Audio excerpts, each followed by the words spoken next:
mempersembahkan Sabda Pandita Ratu.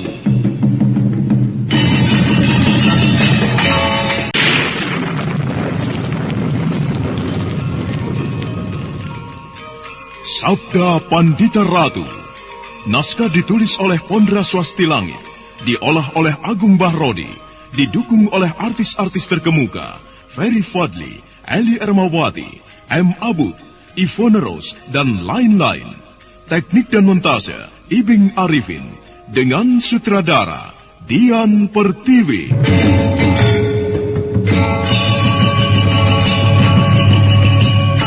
Sabda Pandita Ratu. Kali ini dalam episode ke-23 dengan judul Hantu Nusa Kambangan. Jika ada yang betina, biasanya ada yang jantan. Nah, siapa tahu yang seekor lagi masih berada di antara pepohonan dan siap menyambar dan menggulung kita. Apakah benar, Ayah? Ular itu ada pasangannya? Tawang Alun membohongimu. Ular bukan jenis binatang yang selalu berpasang. Sementara itu, Badrawati dan Lare Angon telah berjalan mengendap-endap mendekati dua buah gubuk yang letaknya tepat menempel tebing yang tidak terlampau tinggi. Badrawati memperhatikan keadaan dengan seksama, dan dengan ketajaman indranya, dia menyadap segala macam suara yang mencurigakan. Bagaimana, Paman? Apakah menurutmu Panji Saprang ada di sini? Aku berhasil menangkap adanya desa napas dari sebuah gubuk itu, Paman. Nampaknya dua orang yang disebut sebagai pengiring oleh Ki Gelung Keling. Jika demikian, Panji Saprang itu tentu berada di tempat ini pula untuk mengetahuinya. Apakah dugaan kita itu benar atau tidak? Kita bisa memancingnya agar keluar, Paman. Tapi bagaimana caranya? Cara apa yang bisa kita tempuh, Paman? Kau lupa dengan pesan bibimu? Tentu tidak lupa, Paman. Kita memang tidak boleh berurusan dengan orang itu lebih dulu. Kita harus menghindarinya. Tapi bagaimana caranya agar kita bisa mengetahuinya bahwa buronan yang kita amati itu benar-benar berada di tempat ini? Apa kita akan menunggunya saja di tempat ini sampai orang itu keluar? Kita harus memancingnya agar keluar, Paman. Baiklah. Lalu cara apa yang akan kita pergunakan untuk memancingnya keluar? Mungkin dengan melemparkan kayu ini, Paman, akan menyebabkan penghuninya keluar. Air apa ini? Gila, ada orang di atas mengincingi kita, Badrawati. Badrawati dan Lare Angon terkejut bukan alang kepalang ketika air yang bagai tidak diketahui sangkan dan parannya itu jatuh dari atas mengenai tubuh mereka. Badrawati dan Lare Angon segera berloncatan menghindar, dan ketika mereka mendongak, nampak ada sebuah pemandangan aneh di sana. Sosok tubuh sedang menggantung pada sebuah dahan dengan kaki terbalik bagaikan kalong yang sedang tidur. Keparat! Kurang ajar! Kita dikencingi, Paman. Tenang, Badrawati. Paman masih bisa meminta kepadaku untuk tenang, sementara orang itu telah mengencingi kita. Paman tidak merasa tersinggung oleh perbuatan orang itu. Kau lihat siapa itu? Perhatikan sesuatu yang terdapat di telapak tangan kirinya. Kau melihatnya, bukan? Orang itu yang sedang kita cari, Badrawati. Peduli setan siapa dia. Persetan dengan dia. Dia telah mengencingi kita, Paman. Baik, apa boleh buat? Rupanya aku harus menyesuaikan diri denganmu. Aku harus ikut merasa marah karena orang yang berada di dahan itu telah mengencingi kita. Nampaknya kita tidak bisa memenuhi saran dari Kameswara ataupun bibimu Pinaka Swasti Ratu. Kita harus berurusan dengan pemilik Raja Mata yang ketiga. Hei! Orang kurang ajar! Turun kau! Ayo turun! Di sana, nampaknya kau sudah mengetahui kedatangan kami. Ayo turunlah! Dan mari kita berbicara. Kita selesaikan persoalan yang ada di antara kita. Turun kau! Siapa kalian? Dan apa yang kalian lakukan itu? Oh, kedua orang temannya datang, Badrawati. Orang yang menggelantung dengan kaki terbalik di pohon itu tidak bereaksi apa-apa, membuat Badrawati dan Lare Angon menjadi penasaran. Belum lagi mereka berbuat sesuatu dari arah dua buah gubuk. Telah berloncatan dua orang lelaki dan berlari-lari mendekat. Siapa kalian? Namaku Lare Angon Kisanak. Dan ini adikku, Badrawati. Kalian berdua siapa? Aku Sambo. Dan ini adikku, Nisado. Kalian berdua datang kemari. Apa yang sedang kalian lakukan? Kami sedang membebedak Kisanak. Kami terkejut melihat sesuatu yang aneh di atas sana itu. Binatang apakah yang menggelantung dengan kaki terbalik itu? Keparat. Kau mengatakan dia binatang. Oh, mengapa kau marah Kisanak? Kau menyebut orang itu binatang. Nampaknya matamu sudah lamur. Tidak bisa membedakan ia binatang apa bukan. Oh, jadi makhluk manusia ke dia itu Kisanak? Nampaknya ia sedang tidur dan mimpi kencing hingga sebagian membasahi tubuh kami. Kalau manusia, sungguh aneh dan janggal sekali apa yang telah dilakukannya. Ia tidur di pepohonan dengan kaki menggantung menggait batang kayu. Yang kami ketahui, yang berperilaku semacam itu hanyalah kelawar dan kalung saja. Apa yang telah dilakukan itu membuat kami tidak yakin kalau ia makhluk manusia. Dan karena kami para pemburu, maka jangan salahkan kami jika kami akan menjadikan sebagai sasaran anak panah kami. Nampaknya kalian menyembunyikan sesuatu. Sesuatu apa yang Kisanak Nisado maksudkan? Kami tidak yakin kalau kalian adalah pemburu. Pagi ini kalian sudah berada di sini. Kalian jelas bukan pemburu seperti yang kalian katakan. Aku tidak melihat kalian berdua membawa peralatan untuk berburu. Dan tentu bukan sebuah kebetulan ada pemburu yang kesasar di tempat ini. Kalian memang sengaja mengintip apa yang kami kerjakan. Sebenarnya, apa yang kalian kerjakan? Kalian tentu tidak keberatan bercerita kepada kami. Berceritalah Kisanak. Jika kalian mau bercerita, sangat aku hargai. Itu bukan urusanmu. Kami masih berbaik hati kepada kalian. Lebih baik kalian pergilah. Jangan mengganggu apapun yang kami lakukan di sini. Masih berbaik hati? Sebaliknya bagaimana? Kalian bisa mati di sini. Kami tidak segan-segan membunuh siapapun yang berani mengganggu kami. Pergilah. Baik Kisanak Sambo dan Nisado. Kami tidak keberatan untuk pergi. Akan tetapi, bersediakah Kisanak menjelaskan apa yang sedang diperbuat orang itu? Bukan urusan kalian. Apapun yang kami lakukan di sini, bukan urusan kalian. Bukan urusan siapapun. Oh, rupanya Kisanak berdua bertugas menjaganya dari kemungkinan gangguan orang lain. Benarkah dugaanku itu? Kisanak berdua mengawalnya? Ya, kau benar. Kami berdua memang sedang menjaganya. Kami mengawalnya. Dan karena itu aku tidak segan-segan untuk berbuat kasar kepada kalian.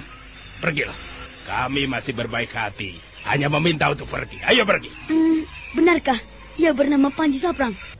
Kedua orang yang wajahnya agak mirip itu serentak saling berpandangan antara satu dengan lainnya. Dengan isyarat tangan, kedua orang itu kemudian melangkah memencar, mengepung Badrawati dan Lare Angon dari kiri dan kanan. Badrawati melirik ke atas. Sosok tubuh yang menggantung seperti kalung itu sangat menarik perhatian. Paman, bagaimana? Mereka memiliki ilmu yang aneh, Badrawati. Baru kali ini aku melihat ilmu yang kukira sekedar dongeng itu.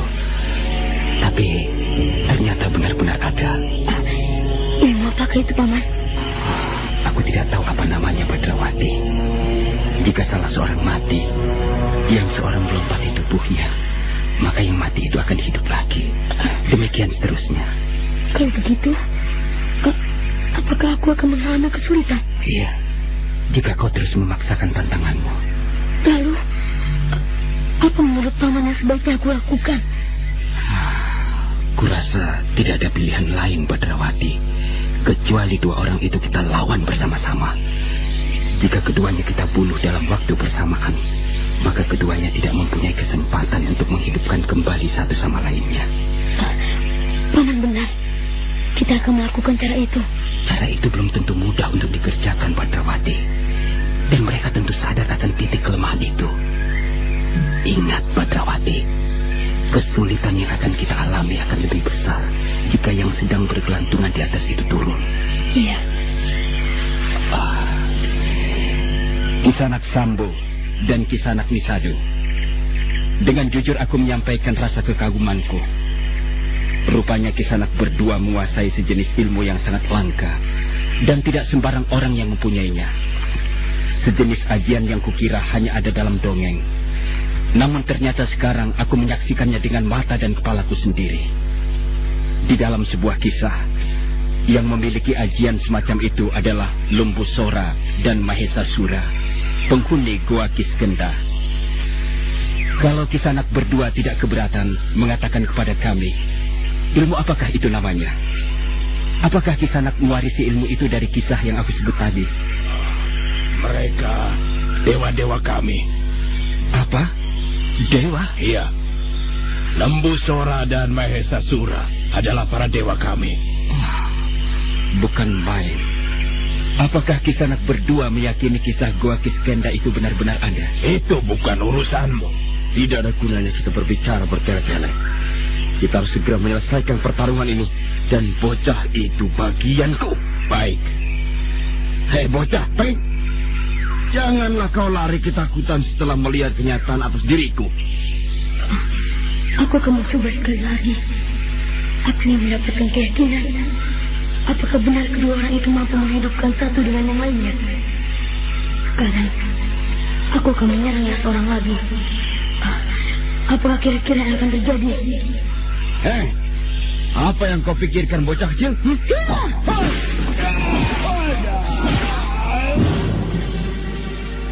Badrawati telah meloncat dengan cepat dan mengayunkan cambuknya dengan kekuatan raksasa. Cambuk itu meledak menggelegar memekakan telinga. Lagi-lagi serangan itu tak pernah diduga oleh yang menjadi sasarannya. Sampo tak sempat mengelak, tubuhnya menggeliat menahan sakit dan kemudian ambruk. Nisado yang terperanjat melihat apa yang terjadi, segera meloncati tubuh yang ambruk itu. Namun tubuh Sampo tidak segera bangkit seperti yang dibayangkan Badrawati. Tubuh itu masih tetap tergeletak. Putraku, tubuh Sampo itu tetap tergeletak ambruk di tanah, meski Nisado telah melangkainya. Kau memang bocah keparat. Namun justru karena itu, kau akan mengalami nasib yang paling mengerikan. Matikah dia? Mengapa ia tidak bangkit? Tertawa. Kau pikir kau akan bisa membunuh kami berdua? Jangan mimpi. Bangunlah dari tidurmu. Bukan main. Ia bangkit sekarang. Aku pikir orang itu tidak bangkit lagi. Ayunan cambuk ini tentu telah meruntuhkan semua isi dadanya, termasuk jantung dan marasnya. Akan tetapi, demikiannya seorang melompatinya, maka yang mati itu hidup lagi. Bukan lagi jenis ilmu kanuragan, namun sudah merupakan ilmu setan. Pengawalnya menguasai ilmu yang aneh. Sedang Panji Saprang itu sendiri juga menguasai ilmu yang tidak kalah aneh pula. Bukan main. Bagaimana dengan Sambo? Ayunan cambuk bocah itu benar-benar ayunan tenaga setan. Aduh, dadaku terasa retak. Aku menjadi tidak telaten lagi. Kita bunuh keduanya. Bandung! Berpencar kau! Mengapa kalian tidak menyusul kami? Mengapa kalian berpencar? Itu sesuka kami. Kita bertarung. Tak perlu berpencar. Kita bertarung di sini. Ketahuan belangmu Kisanak. Kalian berdua hanya berani bertarung jika selalu berdampingan atau bersama-sama. Jika salah seorang di antara kalian mengalami bencana, maka dengan cepat yang lain menolong. Bukankah begitu? Marat, kita bertarung bersama-sama. Kita tidak perlu berpencar. Enak Kisanak berdua. Tapi tidak enak kami berdua. Jika Kisanak bisa saling menghidupkan, sebaliknya dengan kami. Jika salah seorang dari kami mati, maka matilah kami untuk selamanya. Ayolah, mari kita bersikap jantan. Kita bertarung satu lawan satu, dan tidak perlu berada dalam satu lingkaran pertempuran. Keparat! Hanya pengejutan tidak berani memenuhi tantangan ini. Kalau kalian tidak berani, kalian bukan menjadi laki-laki jantan, tetapi sejenis makhluk perempuan yang pinjungan, jirih wendi getih, takut dan semaput melihat darah. Baik, Nisado, tidak, jangan. Kata-kata bocah itu membuat merah telingaku. Dia hanya seorang bocah. Mengapa harus membuatmu marah? Diamput. Bagaimana Kisanak berdua? Kisanak tidak berani menghadapi kami dengan pertarungan terpisah. Ayolah, ini hanya sebuah permainan. Mengapa harus takut? Aku sobek mulutmu bocah lancang. Bagus, sobeklah. Nisado, ingat. Berdebah, iblis laknat genderuwo tetekan kowe. Kita tidak perlu berpencar. Kita serang bocah setan itu.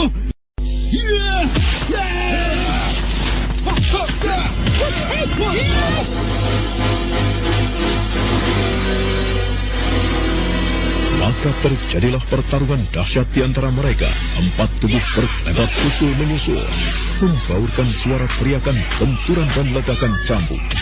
Halus suara yang berkilat-kilat diputar bagaikan baling-baling. Namun cambuk Badrawati membuat bagaikan ular mamba mencari mangsa. Are Angon dengan pedang tipisnya bergerak gesit bagaikan burung seriti yang siap menyambar mangsanya. Apa yang terjadi itu membuat Ki Gelung Keling berhenti bernapas.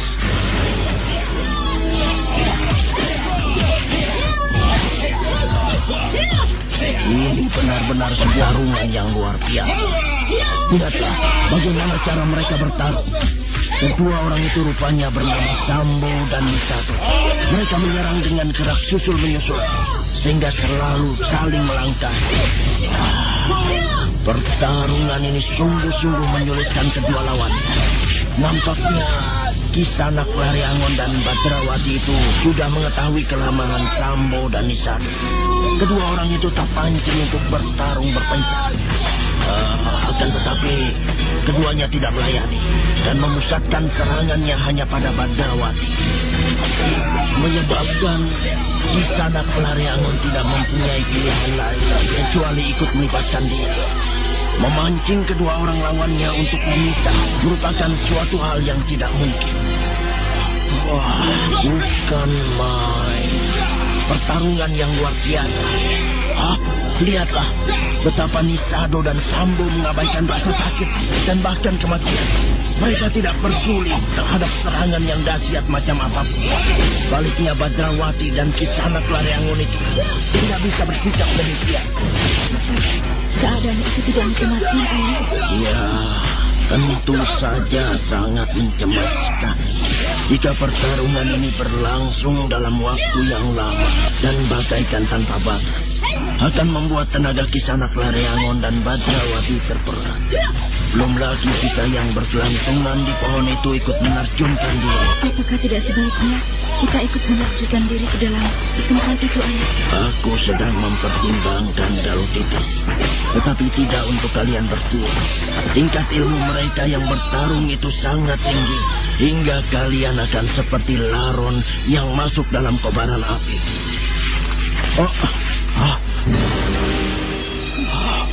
Aku mempunyai sebuah saran buat kalian. Siapa kau? Jika kau pernah mendengar kisahku dari Badrawati maupun Lari Angon, aku adalah Pinaka Swastiratu, salah seorang dari 3 orang yang memiliki Raja Trinetra di telapak tangan kiri. Jangan coba-coba menerjunkan diri ke dalam pertarungan itu jika tidak ingin mati sia-sia. Aku sarankan, kembali saja ke Padepokan Sekarjati. Jika padepokan itu terlampau lama kau tinggalkan, bisa jadi akan dijarah oleh pihak lain. Pertimbangkan baik-baik apa yang aku katakan ini. Siapakah perempuan itu tadi, Paman? Dia Nyai Pinaka Swastiratu. Jadi itu orangnya. Paman pernah mendengar namanya? Iya. Perempuan itulah yang melahirkan bayi yang sekarang sedang diburu-buru oleh titisan Durga. Nyai Pinaka Swastiratu. Perempuan itu bernasib malang. Takdir justru menjamahnya untuk menjadi salah seorang dari pemilik Raja Trinetra. Pakaiannya terbang samping, rambutnya awit-awitan tidak karuan, matanya mengerikan, sirik sekali dalam memandang orang lain. Lihat pertempuran itu.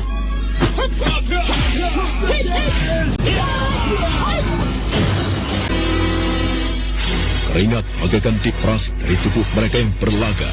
Badrawati basah bersimbah dengan ayunan cambuknya terus menyalak susul menyusul memekakkan telinga. Binatang-binatang hutan yang semula meramaikan suasana seperti terbumbang tak bersuara. Pepohonan yang diterjang oleh mereka yang sedang berlaga ambruk bosah basah. Tiba-tiba Badrawati dan Lare Angon meloncat menjauh, masing-masing mengambil jarak.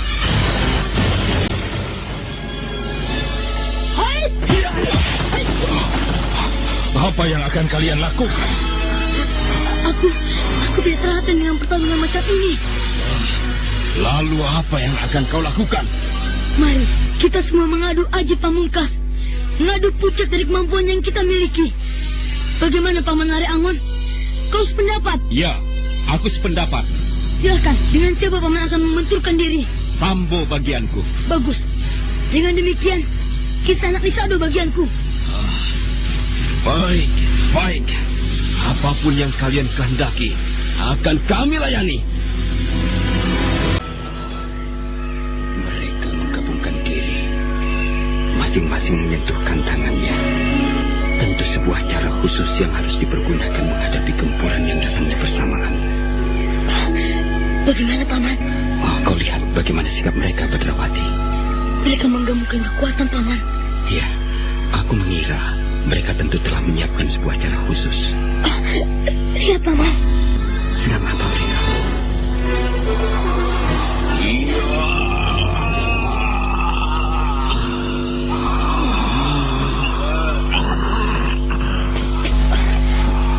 Paman, apa yang mereka lakukan itu? Sedang membuat apa mereka? Mereka melaju jala, membentuk kepompong Badrawati. Mereka menyembunyikan diri di balik kepompong itu. Aneh sekali. Benar-benar aneh. Mereka seperti serangga, seperti kolomonggo yang memiliki serat-serat aneh untuk membungkus diri. Semakin lama semakin tebal. Dan mereka sekarang hilang di balik benang-benang serat yang mereka buat. Bukan main. Baru kali ini aku melihat hal seperti ini. Apa yang terjadi, Paman? Aku tidak jelas, Tawang. Aku sama sekali tidak mengerti. Aneh sekali, Paman. Mereka berperilaku seperti binatang. Mereka membungkus diri di balik sebuah kepompong. Mereka menggerakkan tangannya, silang menyilang dan amat cepat. Dari tangan mereka keluar serat-serat seperti jala rumah serangga. Semakin lama semakin banyak. Semakin banyak dan semakin tebal. Untuk kemudian tubuh mereka lenyap. Kedua orang itu sekarang terlindung. Apakah kepompong itu tidak mungkin digempur, Paman? Lihat, mereka akan melakukannya, Tawang Alun. Sebenarnya lah, rasa penasaran itu sangat mengusik Badrawati maupun Lare Angon. Sampo dan Nisado telah lenyap terbungkus oleh sebuah kepompong. Gundukan benda aneh itu diam tenang. Badrawati dan Lare Angon berjalan lebih mendekat, memperhatikan kepompong raksasa itu dengan lebih seksama. Bagaimana, Paman? Mereka benar-benar bersembunyi di dalam kepompong. Aku tidak tahu apakah mereka bermaksud menghindari kita atau bagaimana. Siapa yang menghindar? Oh, Kisanak Sambo. Ayo, seranglah kami. Gunakan ajian pamungkas yang kalian miliki. Ayo, janganlah kalian kebingungan seperti seekor kera yang terkena tulung. Seranglah kami. Mereka tidak menghindar, Paman. Kita masih berada dalam perang tanding. Mengapa diam? Ayo, seranglah kami. Kepalang tanggung, Paman. Yang mereka pergunakan itu membuat semakin penasaran. Mari kita coba. Kita gempur mereka. Ya, kepalang tanggung. Wah, aku telah siap, Badrawati. Aku juga.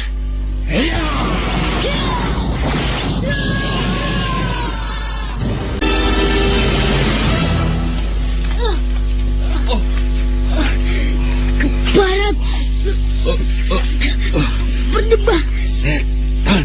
Seranglah kami sekali lagi. Seranglah kami dengan kekuatan yang paling dahsyat dari ajian pamungkas yang kalian miliki. Apa kalian pikir kami takut? Kami tidak takut menghadapi prahara yang paling mengerikan macam apapun. Kami tidak merasa takut. Barat. Ulangi sekali lagi. Jangan merasa puas hanya menyerang sekali. Berdebah. Gila. Serangan yang aku lontarkan itu seperti berbalik menghantam dadaku sendiri. Ilmu apa namanya ini? Sial. Bagaimana, Paman? Serangan itu seperti menghantam dadaku sendiri, Badrawati. Iya, aku juga. Ada sebuah kekuatan aneh yang menyelubungi kepompong itu. Tabir yang amat tebal. Nah, saudara pendengar, bagaimanakah kisah selanjutnya? Ikutilah terus serial Sandiwara Radio, Sabda Pandita Ratu.